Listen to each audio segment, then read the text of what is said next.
ఓం శుభంకర్యే నమః. ఈరోజు అత్యంత విశేషమైనటువంటి రోజు. మనకి వినాయక చవితి పర్వదినం. ఈ రోజున మనమందరము కూడా గణపతిని చాలా విశేషముగా ఆరాధన చేసుకుంటూ ఉంటాం.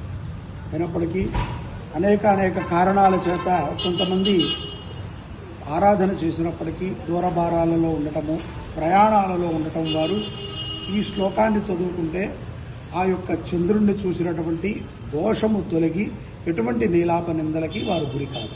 ఆ శ్లోకం ఏమిట్రా అంటే, సింహప్రసేన మవధీహి సింహో జాంబవత హతః సుకుమారః మరోధీహి తవహ్యేష శమంతకః.